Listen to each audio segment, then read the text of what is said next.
Dito tayo sa Cubay, Bukaso, Antique, kung saan kasama natin si Bubong Marcelo. So kakaibang uri na saging ito dahil mga ilang piraso yan, kaibigan? Ay, abot siguro 1,000. So 1,000 ang bunga ng saging, yung piraso.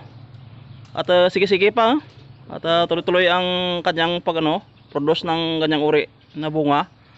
Saan nyo ba binili ito? Galing to sa Sibalom. So ganyan talaga ang klase. Oo, dito.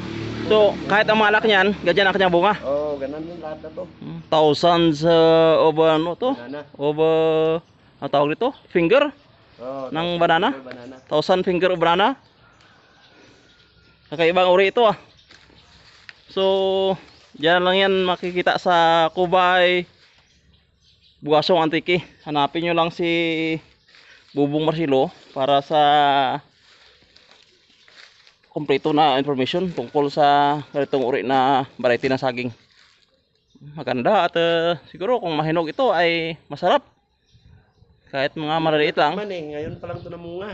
Bago pa lang, mga ilang buwan pa lang, mga isang taon pa lang namin kinuha doon. Tapos tinanim. Kung dumami ito, magbibinta ka rin ng mga punla nito balang araw. Pwede rin. Dami na nga nagtatanong eh. Kumuha sila, gusto na yung bumili. Sa asawa ko. Binili namin to, halaga ng 150 yung ano niya, yung 150 pesos yung Isang sakar. isang ano niya. Isang sakar, no? Oh. So nasa variety talaga ito na ganitong uri. Namunga sa ng napakaraming piraso. 1,000. Marami. Ganda. Ano pa daw, abot pa daw sa ano eh. Hanggang lupa ito. Oo, kasi malaki pa yung puso niya. Tuloy-tuloy. Tuloy-tuloy pa. So sana maparami ang ritong uri para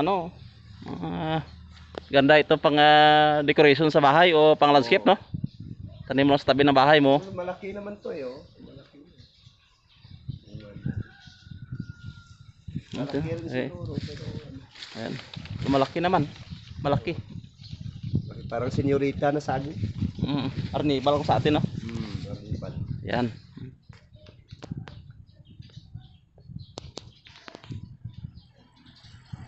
So ano ang plano? Paramihin mo ito? Ang lahi niya? Dito sa paligid. Kadami ng ng kontrata ng saha. Gusto nila magtanim. Gusto daw.